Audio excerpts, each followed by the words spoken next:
Hello friends, स्वागत है आपका मेरे यूट्यूब चैनल पर। मैं हूं सीए रिपुल बंसल। कैसे हैं आप? आज का वीडियो बड़ा इंटरेस्टिंग होने वाला है। आज हम आपको बताएंगे debit notes and credit notes के बारे में।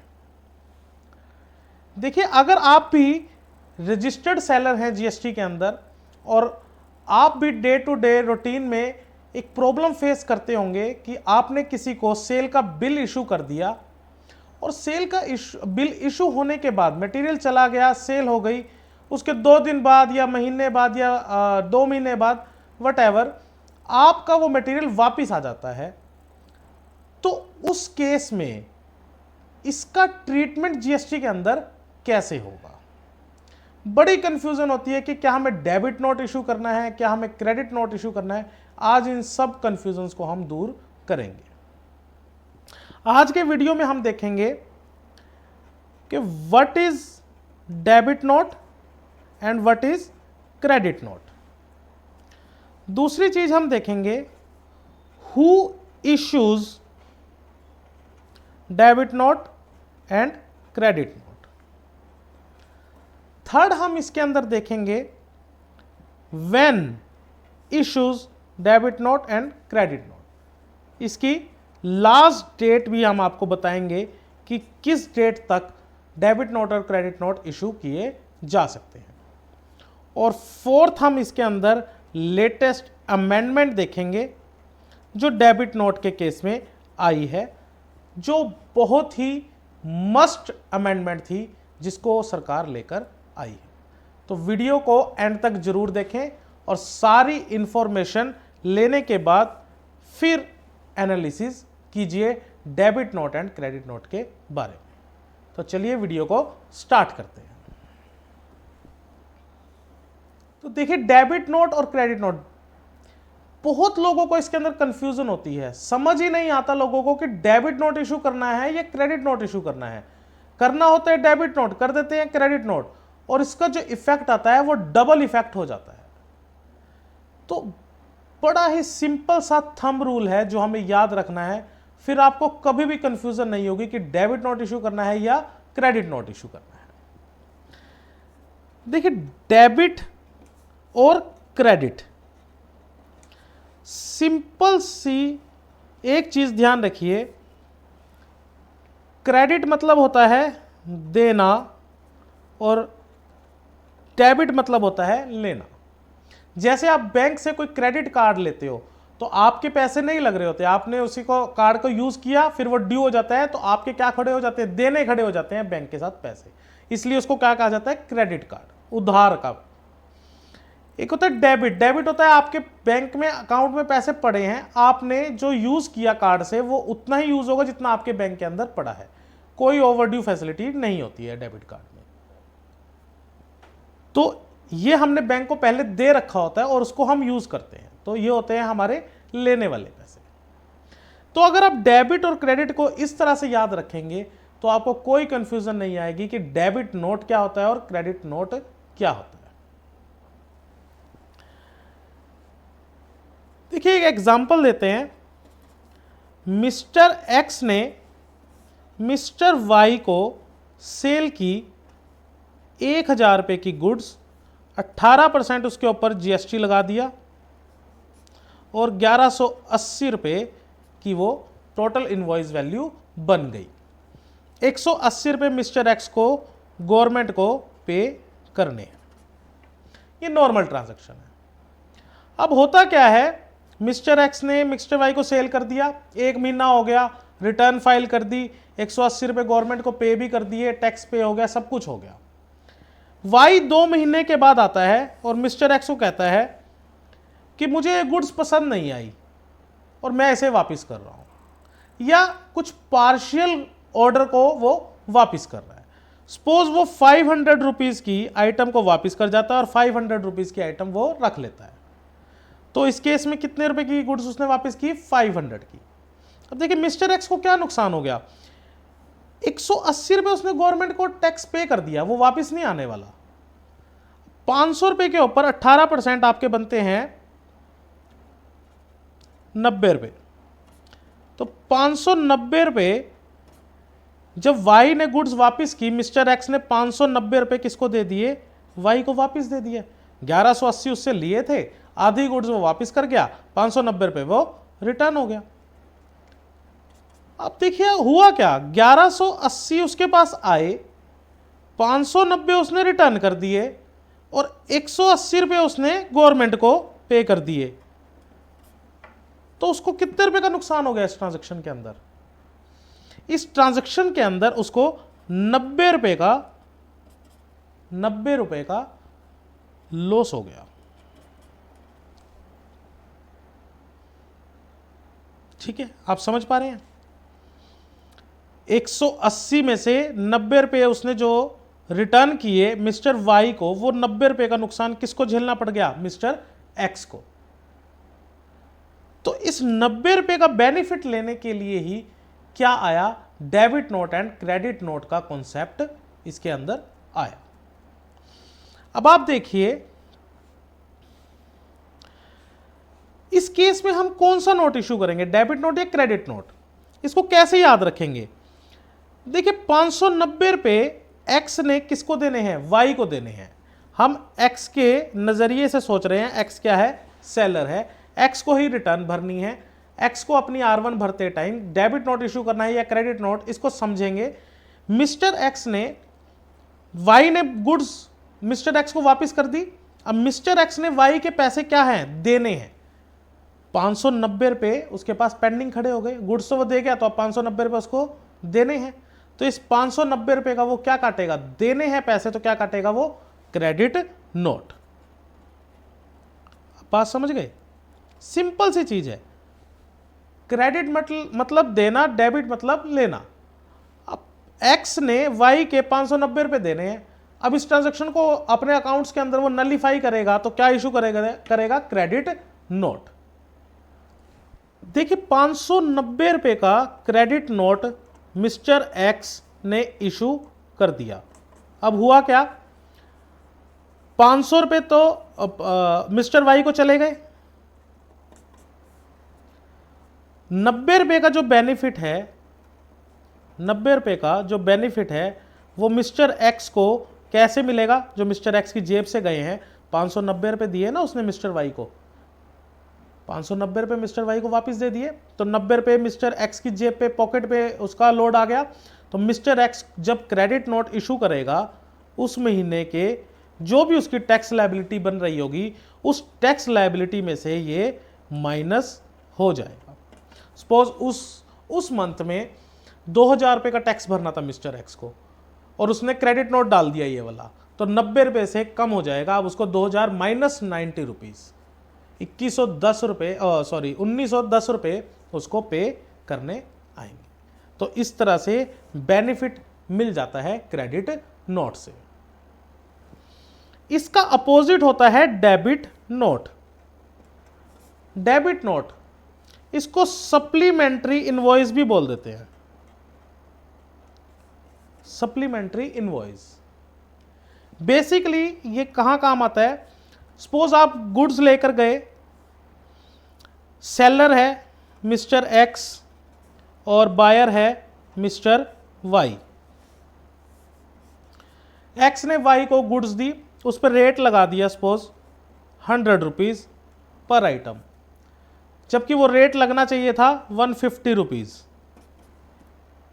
अब 100 रुपीज का उसने बिल बना दिया, टैक्स भर दिया, सब कुछ भर दिया। उसके बाद मिस्टर एक्स को ध्यान आया कि ये तो रेट गलत लगा दिया, रेट तो 150 का लगना चाहिए था। समझ रहे हैं बात? तो अब वो क्या करेगा, एक डेबिट नोट इशू करेगा। कितने रुपए से, 50 रुपीज से, जो उसका डिफरेंस रह गया। अब ये 50 रुपीज का डेबिट नोट किसको इशू कर देगा, वाई को इशू कर देगा। आप समझ रहे हैं? 100 रुपए लेने थे, सॉरी 150 रुपए लेने थे, लिए कितने, 100 रुपए, 50 रुपए लेने रह गए, तो यहां पे क्या आ गया, लेने रह गए। तो लेने का मतलब क्या है, डेबिट नोट। सिंपल सी चीज, क्या इशू करेंगे, डेबिट नोट। इसको लोग परचेज रिटर्न के केस से भी जोड़ के देखते हैं। परचेज रिटर्न कैसे होता है, परचेज रिटर्न के अंदर हम क्या देख रहे हैं, बायर के पॉइंट ऑफ व्यू से देख रहे हैं। अब हम सेलर के पॉइंट ऑफ व्यू से नहीं देख रहे, बायर। अब हम मिस्टर वाई के पॉइंट ऑफ व्यू से देखते हैं। ये है एक्स, ये है वाई। वाई क्या है? बायर। एक्स क्या है? सेलर। वाई के पॉइंट ऑफ व्यू से देखेंगे तो परचेज रिटर्न समझ आ जाएगी। वाई एक्स से मटेरियल परचेज करता है 100 रुपीज का। वाई ने टैक्स दे दिया, सब कुछ दे दिया, एक्स ने रिटर्न भर दी, सब कुछ हो गया। वाई को ये मटेरियल पसंद नहीं आता। वाई ने क्या किया था? परचेज किया था।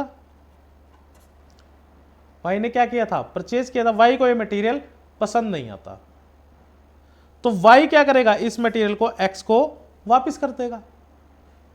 बिल्कुल। गुड्स को क्या कर दिया उसने?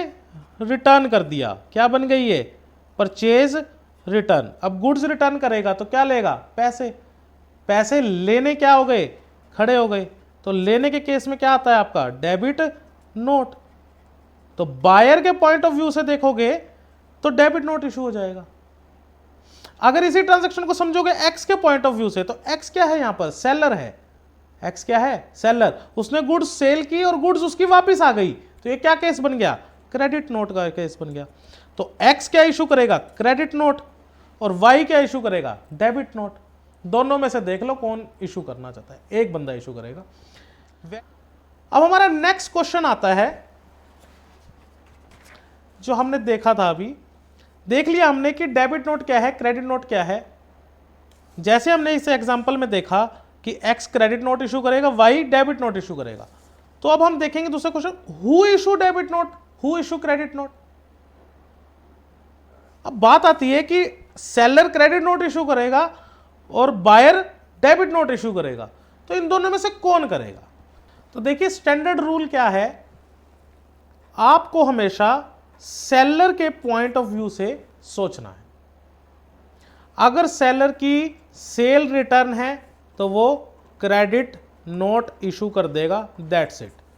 क्रेडिट नोट इशू कर देगा, उसकी टैक्स लायबिलिटी रिड्यूस हो जाएगी और बायर के वो 2A 2BB के अंदर रिफ्लेक्ट हो जाएगा और ऑटोमेटिकली उसका ITC वो कम कर देगा। अगर डेबिट नोट की बात करें सेलर के पॉइंट ऑफ व्यू से, तो सेलर डेबिट नोट कब इशू करता है? सेलर डेबिट नोट तब इशू करेगा जब या तो अंडर वैल्यू चला गया हो बिल, या तो अंडर वैल्यू चला गया हो बिल, या गुड्स की क्वांटिटी कम, बिल के अंदर कम चली गई हो, एक्चुअल के अंदर ज्यादा चली गई हो, तो उस केस में भी वो डेबिट नोट इशू कर सकता है। बेसिकली अगर सेलर को बायर से और पैसे लेने हैं तो वो क्या इशू कर सकता है? डेबिट नोट इशू कर सकता है और अपनी R1 के अंदर उसको दिखा देगा और उसके ऊपर उसको फिर वो टैक्स गवर्नमेंट को पे कर देगा, जो भी एक्स्ट्रा बेनिफिट, जो भी एक्स्ट्रा पैसे उसने बायर से लिए डेबिट नोट इशू करने के बाद। तो समझ आ गई बात, डेबिट नोट क्या होता है और क्रेडिट नोट क्या होता है, डेबिट नोट कौन इशू करता है, क्रेडिट नोट कौन इशू करता है, और कब कब हम डेबिट नोट और क्रेडिट नोट को इशू करते हैं। नेक्स्ट क्वेश्चन आता है टाइम लिमिट का। देखिए क्रेडिट नोट अगर आपको इशू करना है, अब बात आती है मैंने कि आज मैंने सेल कर दी, अब मेरा मटेरियल कब तक वापस आएगा कि मैं उसका क्रेडिट नोट इशू कर सकता हूं। अब ऐसे थोड़ी है कि मैं 3 साल के बाद कोई मेरा बायर आ रहा है कि नहीं जी मुझे तो अभी पसंद नहीं आया, वापस कीजिए, क्रेडिट नोट इशू कीजिए, ऐसा नहीं होता। एक स्पेसिफिक टाइम लिमिट दी गई है कि उस टाइम लिमिट तक ही आप इसका क्रेडिट नोट इशू कर सकते हैं। तो देखिए टाइम लिमिट क्रेडिट नोट के केस में, सिर्फ क्रेडिट नोट के केस में क्या टाइम लिमिट है ये बताई गई है 30 November of next financial year और डेट ऑफ एनुअल रिटर्न,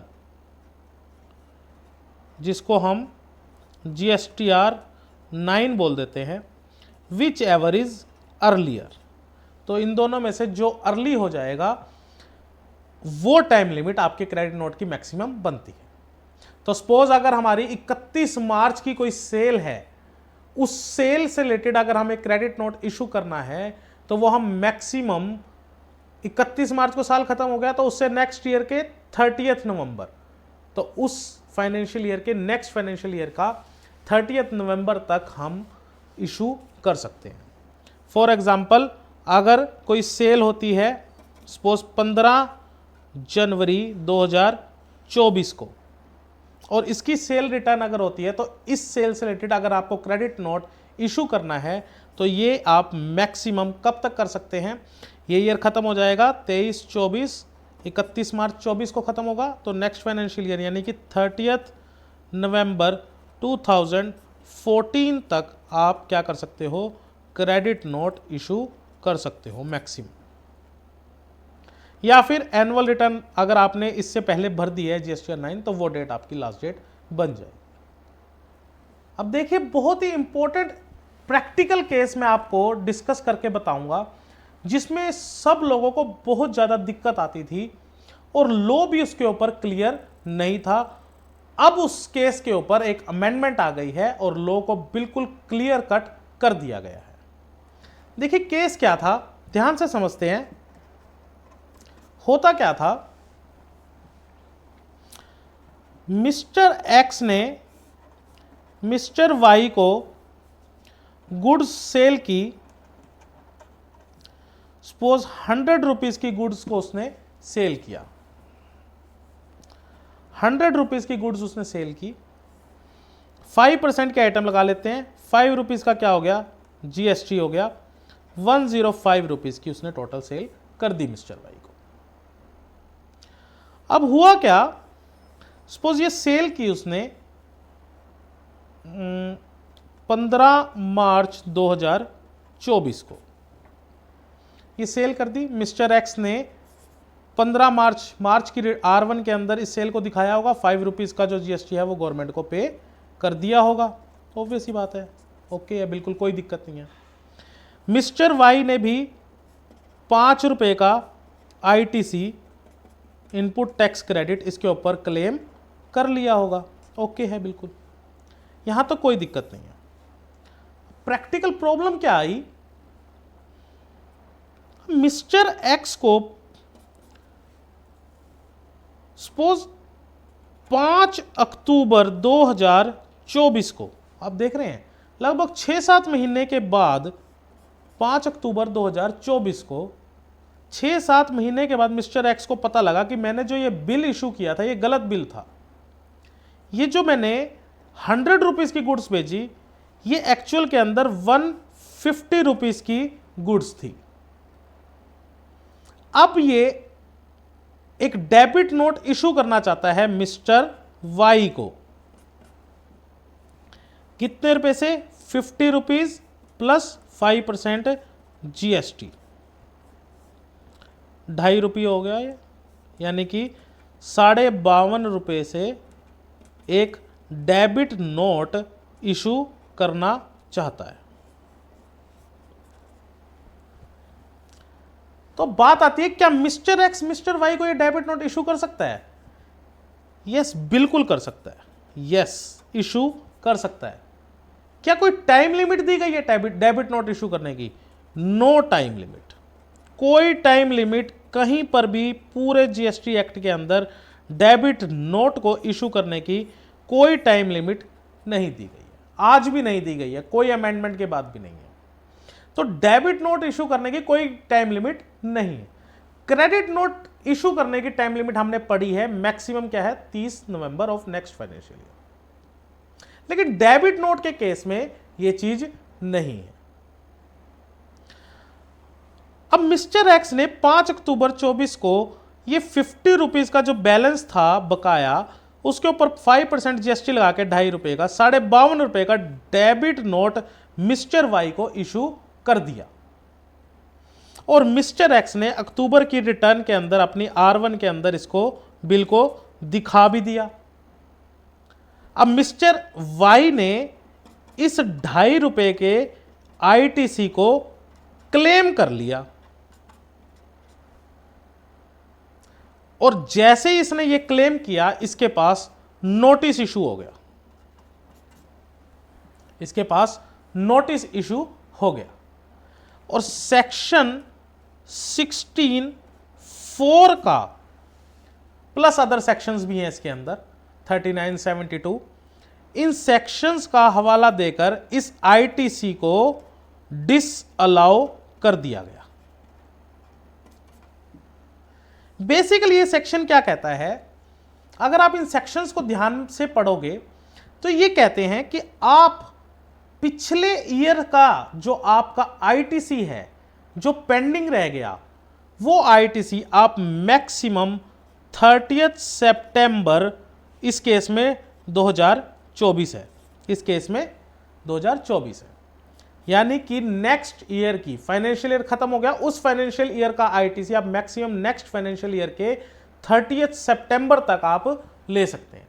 अब ये डेबिट नोट उसको कब रिसीव हुआ? 5 अक्टूबर 2024 को। क्या मिस्टर एक्स के ऊपर कोई पाबंदी थी इशू करने की? कोई पाबंदी नहीं थी। क्या मिस्टर वाई के ऊपर दिक्कत क्या आ गई? मिस्टर वाई को ये जो 2.5 रुपए का टैक्स उसने दिया अपनी पॉकेट से, वो उसकी पॉकेट पर बर्डन पड़ गया, वो उसका आईटीसी क्लेम नहीं कर सकता, बिकॉज ये सेक्शंस क्या कर रहे हैं, रिस्ट्रिक्ट कर रहे हैं, क्योंकि इन सेक्शंस में कहा गया है कि ये बिल जो आपका ये बिल था ओरिजिनल, ये बिल आपका पिछले फाइनेंशियल ईयर से बिलोंग करता है, इसलिए ये 30 सितंबर के बाद हम क्लेम नहीं करने देंगे। तो इस सिचुएशन के अंदर इस प्रैक्टिसेस में जो दिक्कत आ रही थी लोगों को, इसको खत्म किया गया। 2021 के अंदर अमेंडमेंट आई, उस अमेंडमेंट का मैं सारा पीडीएफ इस वीडियो के डिस्क्रिप्शन के साथ लगा दूंगा, आप उसको पढ़ सकते हैं। तो वहां पर यह बताया गया कि ये जो डेबिट नोट है, ये डेबिट नोट की जो डेट है वो सेपरेट बिल, सप्लीमेंट्री बिल के तौर पे मानी जाएगी, ओरिजिनल बिल से इसका कोई लेना देना नहीं है। तो जैसे ही ये अमेंडमेंट आई, अब क्या हो गया, 5 अक्टूबर 2024 की डेट ही इस बिल के इशू की डेट मानी जाएगी, और इस बिल का आईटीसी मिस्टर वाई कब तक ले सकता है? 5 अक्टूबर 2024, फाइनेंशियल कब खत्म होगा? 31 मार्च 2025 को, प्लस कर दीजिए उसके अंदर 6 महीने, यानी कि अब लास्ट डेट क्या बन गई उसकी? 30/9/2025 तक किसी भी मंथ की रिटर्न के अंदर जब भी उसका मन करे, वैसे तो उसको अक्टूबर की जीएसटीआर 3B के अंदर ही क्लेम कर लेना चाहिए, लेकिन उसकी टाइम लिमिट है अब 30 सितंबर 2025 तक अब वो क्लेम कर सकता है। तो ये बड़ी ही मेजर और बहुत बढ़िया अमेंडमेंट गवर्नमेंट लेकर आई है। तो इस वीडियो में हमने सब कुछ समझा, डेबिट नोट क्या है, क्रेडिट नोट क्या है, किस किस को डेबिट नोट इशू करना है, किस किस को क्रेडिट नोट इशू करना है, कौन सी सिचुएशंस हैं जब हमें डेबिट नोट इशू करना है, कौन सी सिचुएशन में हमें क्रेडिट नोट इशू करना है। साथ ही हमने देखा कि डेबिट नोट और क्रेडिट नोट्स की टाइम लिमिट्स क्या है, और लेटेस्ट अमेंडमेंट डेबिट नोट के केस में क्या आई है, जो प्रैक्टिकली बहुत ज्यादा इंपॉर्टेंट है सभी बंदों के लिए। सभी जीएसटी में जो रजिस्टर्ड है सबको ये अमेंडमेंट कहीं ना कहीं हिट करेगी। अगर आपको लगता है कि हमारी वीडियो से आपको कुछ नया सीखने को मिला, तो प्लीज़ हमारे चैनल को सब्सक्राइब जरूर कीजिए। ऐसे ही अच्छे अच्छे वीडियोस हम आपके लिए लेकर आते रहेंगे। तब तक के लिए धन्यवाद।